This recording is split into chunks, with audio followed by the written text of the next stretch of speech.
basta su fidelidad.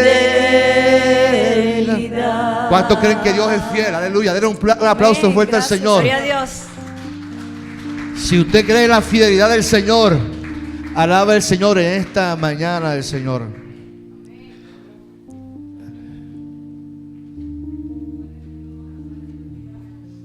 Qué bueno es el Señor, qué bueno es el Señor.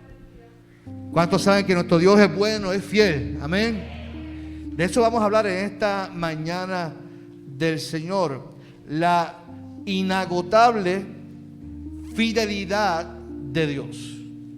La inagotable fidelidad de Dios. Y quiero que busque el libro de Deuteronomio, capítulo 7, versículo 9.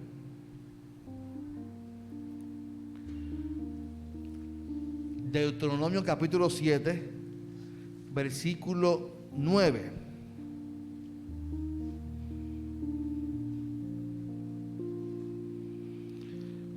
Cuando lo tenga, diga amén. Mientras lo busca, saludamos a los hermanos que nos están viendo por Facebook. Muchas bendiciones.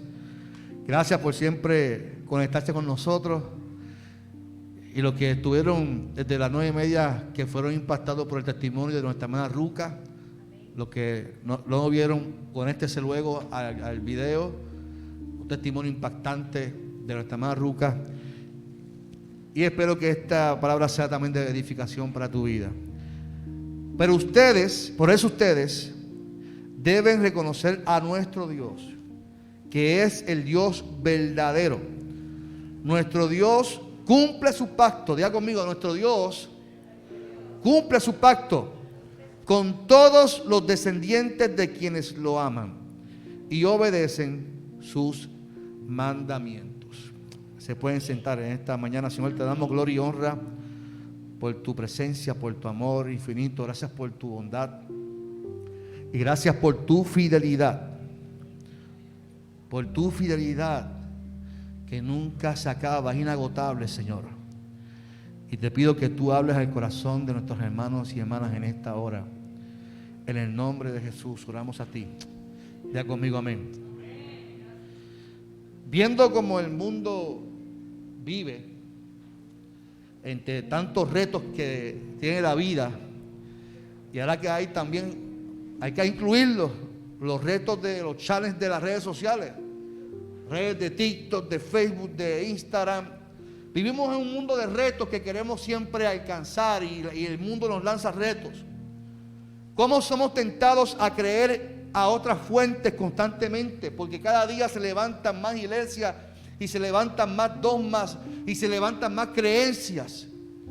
Y a veces sin canalizar el origen ni filtrarlo por la palabra del Señor, la gente dispara simplemente de lo que piensa. Y cómo el mundo sigue en caos y los hermanos sentados en los bancos pensando que algún día esto se acabará. Y yo digo esto no porque yo no crea que Cristo venga. Yo creo que Cristo viene por su iglesia. ¿Cuántos creen conmigo que Cristo viene por su iglesia? Pero yo digo que los hermanos sentados en los bancos esperando que esto en algún momento se acabe, es porque muchas veces la iglesia dice: es que estamos en los últimos tiempos. ¿Cierto o falso? Y es una manera de yo excusarme para no hacer nada. Es una manera de yo excusarme que la cosa está tan mala porque estamos en los últimos tiempos y no podemos hacer nada. Y al contrario, es cuando más la iglesia tiene que llevar el mensaje. Es cuando más la iglesia tiene que levantar los valores del reino de Dios en la tierra. Es cuando más la iglesia tiene que trabajar y llevar un mensaje de esperanza y de amor. ¿Cuántos dicen amén? Ayer repartimos 25 cajas y le dimos a una señora de la farmacia que se estaba bajando. Y ella me decía: ay, pastor, esto de la pandemia lo ha puesto mucho. Y yo decía: pero mira, es cuando más la iglesia ha trabajado y es una bendición. Es una bendición que la iglesia sirva a la gente. ¿Cuántos lo creen conmigo? Así que si la iglesia va a decir que estamos en los últimos tiempos, que sea para trabajar en el nombre del Señor. Si estamos en los últimos tiempos, que sea para dar lo mejor para el Señor. Que sea para servir e implantar el reino de Dios en la tierra.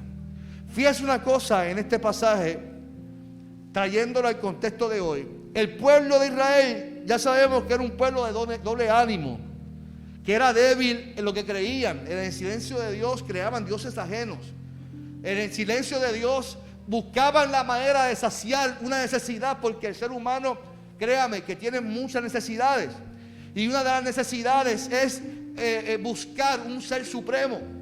Otros lo buscan en Buda, otros lo buscan en Mahoma, otros lo buscan en cuanta cosa hay. Nosotros, los hijos de Dios, hemos creído en un solo Dios. En un solo Dios que sana, que salva, que bautiza y que viene pronto. Aleluya. ¿Cuántos dicen amén por eso?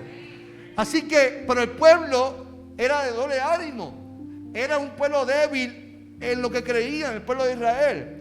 Es por eso que Moisés, como su gran líder escogido por Dios, les habla con palabras de esperanza al pueblo. Y lo mejor de todo es que esa esperanza proviene de lo alto, ya que Dios es el Dios fiel que siempre cumple sus promesas. Moisés le dice al pueblo: tú eres un pueblo santo, eres un pueblo escogido para ser un pueblo especial. Eso se lo dice en el versículo 6. Por lo tanto, Moisés no está juzgando al pueblo a pesar de la falta del pueblo. Y fíjese que Moisés, a pesar de que el pueblo mismo, el pueblo juzgó, le dijo: para eso nos traíste aquí. Cuando se encuentran acorralados con el ejército de Faraón, para eso nos trajiste aquí. Habían perdido toda esperanza. Sin embargo, Moisés, a pesar de la incredulidad del pueblo, le dice al pueblo: ustedes son un pueblo santo, son escogidos como un pueblo especial. Así que es un pueblo que Dios ama y los escoge para que sean libres. Es por eso que, viendo la palabra que sale de Moisés y el ver el comportamiento del pueblo, no me concuerda las actitudes tomadas por el pueblo. Queja constantemente en contra de Dios. Claro, yo puedo entenderlo porque conozco la conducta humana. Y es que el ser humano necesita saber del mañana. Esa incertidumbre del saber cómo estaremos mañana nos hace constantemente buscar y desesperarnos, y nos causa ansiedad. Si yo tuviera el don de saber el mañana, ese don de Walter Mercado o Daniela Cassandra, yo te diría: pero ¿a cuánto les gustaría eso? A todos les gusta, porque el ser humano siempre busca saciar su incertidumbre. Por eso es que la gente va a que le lean el futuro. Dígame su fecha de nacimiento. Dígame dame su mano. Aquí esta carta me revela que vas a ser próspero. Amén, amén. Dios lo bendiga, hermano. Dios me revela, tu mano me revela que en 2 años vas a ser próspero. Mira, ¿usted sabe cuál es la clave para ser próspero y bendecido en tu vida? Trabajar. ¿Usted sabe eso? Trabajar y ser buen mayordomo de tu dinero. Porque sea mucho o poco, si tú eres buen mayordomo, tú vas a ser bendecido y vas a tener con qué comer. El problema es que nosotros, con los retos de la vida, queremos adquirir más. Ahora bien, Moisés le dice al pueblo: ustedes tienen que conocer que Jehová, tu Dios, es Dios. ¿Qué sucede? En otras palabras, tienen que entender que el Dios que le servimos, el Dios que nos libertó, hay que conocerlo. Y esto conlleva unos requisitos. Me explico. No es lo mismo que yo vea por ahí a Ricky Martin y diga: ese es Ricky Martin. Yo lo reconozco porque sé que es un artista y lo puedo reconocer. Pero yo no puedo decir: yo lo conozco, porque no he tenido intimidad con él. No conozco cuáles son sus preferencias. No conozco nada de él. Ahora, yo puedo decir que yo conozco a Mercedes, conozco a Luli, conozco a Damari, conozco a Tommy, conozco a Jesús, conozco a Dolly, conozco a Miguel, conozco a su familia. Soy su pastor. Y lo que quiere decir Moisés: ustedes tienen que conocer. O sea, ustedes tienen que entender a Dios, tienen que tener intimidad con Él. Y a pesar de que Él haga silencio, ustedes tienen que mantenerse fiel, porque Él, aunque ustedes no lo vean ni lo escuchen, Él se mantiene fiel a su pacto. ¿Cuántos dicen amén? Así que los requisitos para poder Conocer a Dios es conocerlo, es tener intimidad, es mantenerme fiel a su mandato, ¿verdad? Es lo que dice Moisés.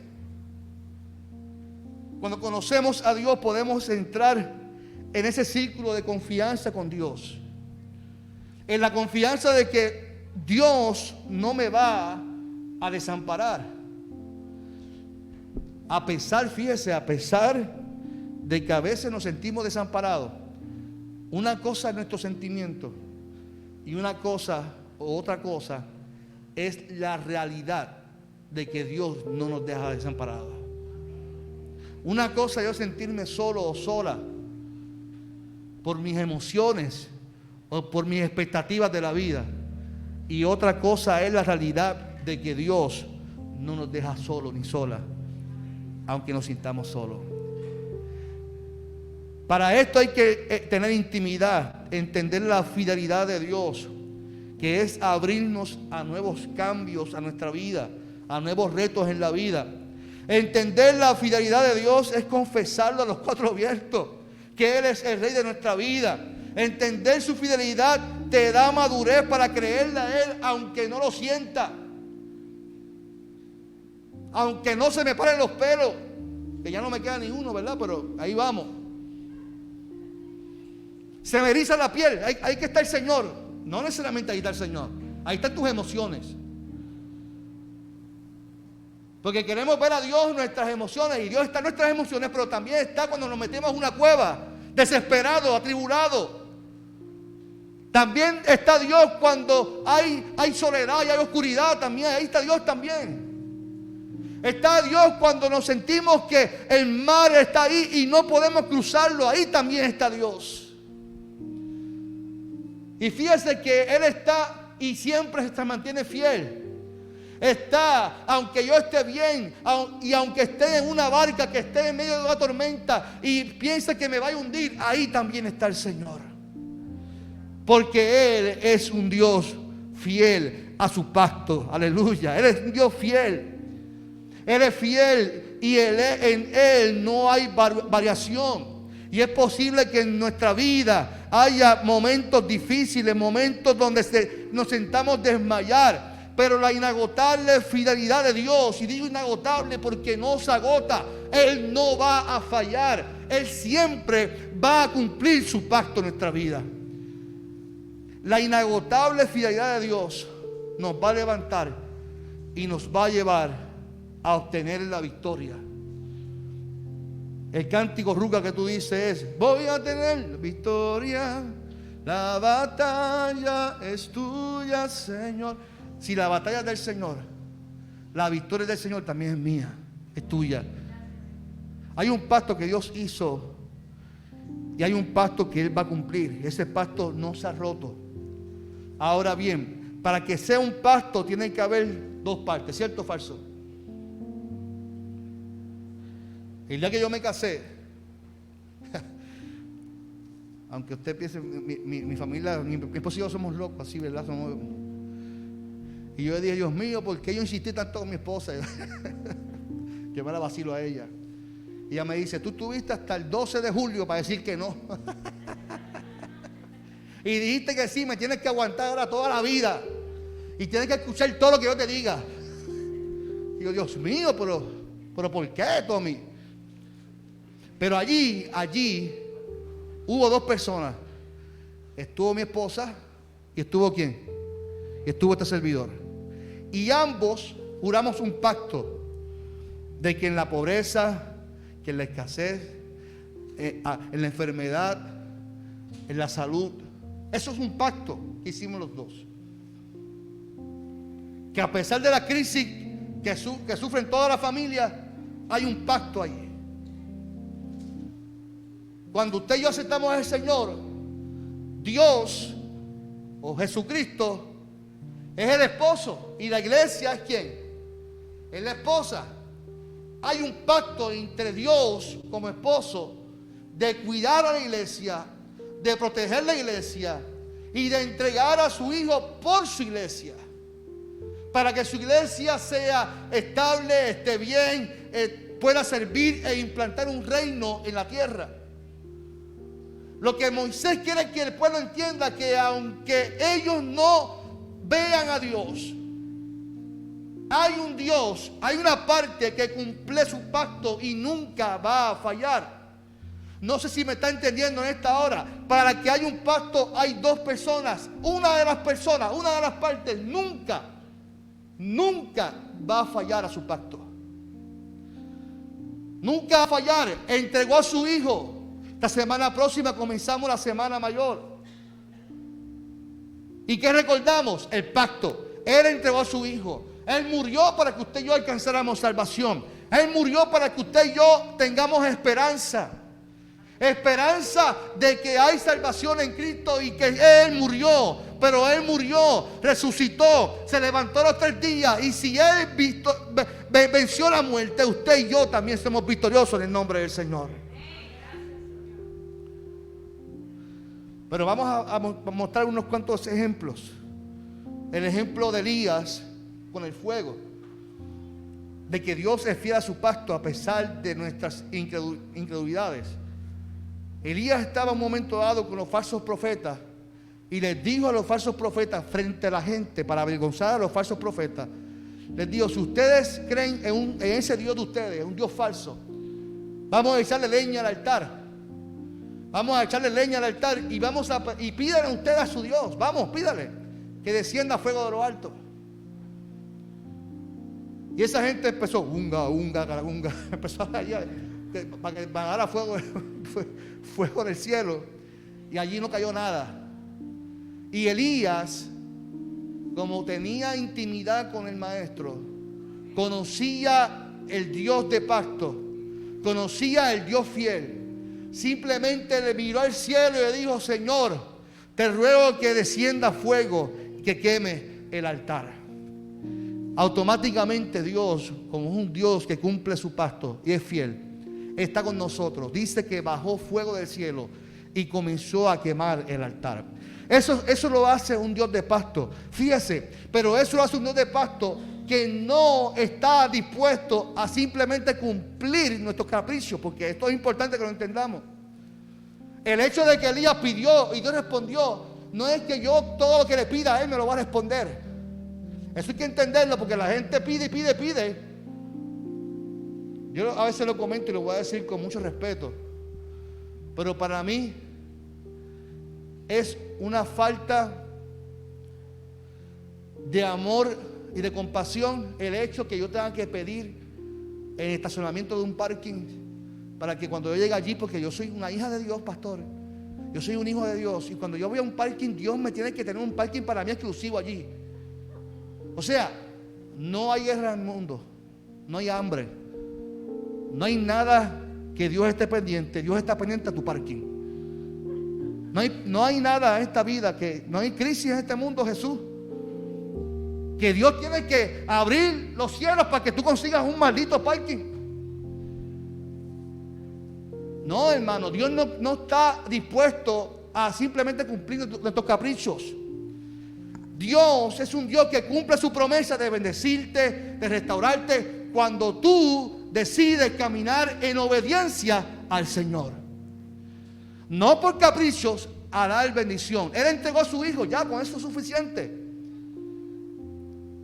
Él resucitó de los muertos, pero aún si no se levantaba de los muertos, yo, Carlos López, yo lo iba a amar con todo mi corazón, porque murió por mí. Pero si venció, yo también vencí. Y usted venció. Por lo tanto, lo sienta o no lo sienta, Dios siempre va a estar ahí, porque Él es fiel a su promesa. Moisés estaba frente al mar. El mar se dividió en dos para rescatar a un pueblo. Muestra de fidelidad del Señor. Noé obedeció al Señor y Dios le fue fiel a él y a su familia. Estos son ejemplos vivos de la fidelidad de Dios. ¿Sabes qué, hermano y hermana? Que Dios siempre va a hacer su parte. ¿Cuántos lo creen conmigo en esta hora? Él es leal, nunca falta sus promesas. Él no lo va a fallar, Él no falla. Yo puedo hacer que falle, yo soy de carne. Usted puede ser que también falle, pero Dios nunca va a fallar. Ahora, ¿qué Dios requiere de nosotros? Dios quiere que seamos fieles a su promesa. Que seamos fieles al Señor. Vuelvo y repito, no a sentirlo y que esa cosquillita que nos da, porque que mucho nos gusta la cosquillita del Señor. Yo recuerdo, mire, yo fui, ya digo que ya fui joven. Luli, ya digo que ya fui joven. Yo fui jovencito. Yo recuerdo, en mi iglesia madre había una señora diaconisa que cada vez que oraba por mí me profetizaba y me hablaba de parte del Señor. Y como yo tenía tantas necesidades en mi vida, escucharla a ella era escuchar a Dios, y yo me acostumbré a eso. Pero a tal nivel de que yo, si me iba del templo, antes de irme, yo decía: por favor, hermana Elsa, ¿puede orar por mí? Era como ella era mi Walter Mercado. La convertí a ella en alguien que me iba a decir mi futuro. Y no podía irme del templo sin que ella me impusiera la mano y que me dijera: así te dice el Señor. Y me acostumbré a eso. Pero ¿sabes qué? Hubo un momento que ella dejó de decir: así te dice el Señor. Y me iba tal como llegaba a la iglesia, porque me acostumbré a que Dios me hablara por medio de esa persona. Y me di cuenta que Dios no necesita hablarme por medio de una persona. Yo no necesitaba a alguien que me dijera: así te dice el Señor. Me di cuenta que en la palabra está llena de promesas y que están ahí para mí y para ti, y que eran suficientes, y que constantemente en mi vida Dios estaba conmigo abrazándome. Me di cuenta que Él siempre estaba ahí y que había entregado a su Hijo para que yo alcanzara salvación. Por lo tanto, la fidelidad de Dios no se fundamenta en que alguien te diga, se fundamenta en lo que Cristo hizo en la cruz del Calvario. Aleluya. Y Él quiere que seamos fieles al Señor, que seamos fieles a nuestras parejas, que seamos fieles a nuestros hermanos, que seamos leales a la gente, a nuestra gente. Así que eso es parte de lo que Él quiere de nosotros. Todos sabemos que tenemos que serle fieles a Dios. El problema no está en saberlo, está en hacerlo. Todos sabemos que tenemos que serle fiel a Dios. Para serle fiel a Dios se necesita compromiso, hermano. Compromiso. Algo que yo no veo hoy en día es eso. Usted, mire cómo está nuestra sociedad. Lo fácil que la gente dice: ay, yo me voy para tu iglesia porque esta ya no siento cosquillita. Lo fácil que la gente decide no ir más a la iglesia e irse a una que le diga que va a ser próspero, que va a ser bendecido y que haya buena música y que la gente brinque y salte, porque eso es lo que mueve a la gente hoy en día. Que ya no sean hermanos, sean socios, porque son emprendedores todos allí. Pero vuelvo esta vez. Voy a cambiar atril. Entonces, nuestra fidelidad a Dios, nuestro compromiso se fundamenta en simplemente en lo que yo quiero y no lo que Dios quiere para mí. Muchas de las quejas que la gente da es que no veo que en mi iglesia, no es esta, ¿verdad? Digo, quejas de otras iglesias. Es que en mi iglesia no será esto y esto y esto. Pues caramba, pues hazlo tú, muévete tú a hacerlo. ¿Por qué tienes que irte a otra iglesia para hacer lo que tú quieres ver en tu iglesia? Pues hazlo tú. Ser instrumento de Dios para transformar tu iglesia. Ser instrumento de Dios para hacer lo que tú quieres hacer. Pero es tan fácil yo irme a un lugar que ya está todo formado, que está todo hecho, y que yo pueda brincar y saltar y que nadie me conozca y que brinque y salte. El texto de Deuteronomio dice que tenemos que amar y guardar sus mandamientos. Y eso es lo que Dios espera de nosotros. Si lo vemos en el contexto histórico y cultural, sabemos la importancia de cumplir los mandamientos que regían al pueblo. Eso era muy importante para el pueblo. De igualmente para nosotros. Nosotros leemos y de que te leemos los mandamientos y todo lo que implica. Y es posible que hasta los practiquemos al pie de la letra. Pero Jesús resumió los mandamientos en amar a Dios sobre todas las cosas, a amar a tu prójimo como a ti mismo. Y en esto tenemos que ser fiel en amarlo a Él y amarnos a nuestro prójimo como a nosotros mismos. Cuando amo a mi pareja, le soy fiel a Dios. Cuando estoy triste, afligido, con alguna enfermedad, problemas financieros y le sigo alabando al Rey como Él se merece, yo le soy fiel al Señor. Porque nuestra adoración, nuestra alabanza no depende de mis circunstancias. Yo creo fielmente en eso. Yo soy fiel creyente de que mi actitud hacia Dios no depende de cómo yo me encuentre, si mi bolsillo está lleno o no. Yo no depende para yo alabar al Señor. Si tengo un problema en mi casa o no, eso no va a depender de que yo le exalte al Señor, porque Él siempre merece adoración. ¿Cuántos dicen amén? Termino diciendo que Dios cumplió su promesa. Y en esta época de Cuaresma, estamos en este tiempo ya próximo a celebrar la Semana Santa. Esta Semana Santa tiene un sabor distinto, pero sigue siendo la misma celebración. La Semana Santa nos debe recordar la fidelidad de Dios. Dios prometió que rescataría, que salvaría a la humanidad con un solo sacrificio. Y esa promesa se cumplió en Jesús. La muerte de Jesús que estaremos celebrando en esta próxima semana nos dejan de dar esperanza ante los tiempos que vivimos, donde nuestras emociones han sido laceradas hace un año atrás con la pandemia del COVID-19. La muerte de Jesús nos tiene que mover y a comprender que hay esperanza a pesar de que los tiempos cambien de un día para otro. Dios prometió que rescataría, que salvaría a la humanidad, y lo ha hecho por medio de Jesucristo.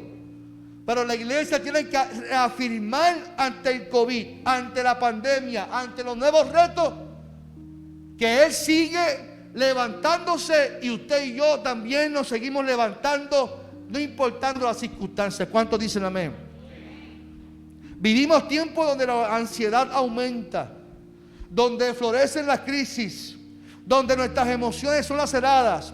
Pero el texto afirma que el pueblo tiene que reconocer que Dios es fiel, que debemos ver y reconocer que nuestro Dios cumple su pacto con todos los descendientes que aman al Señor.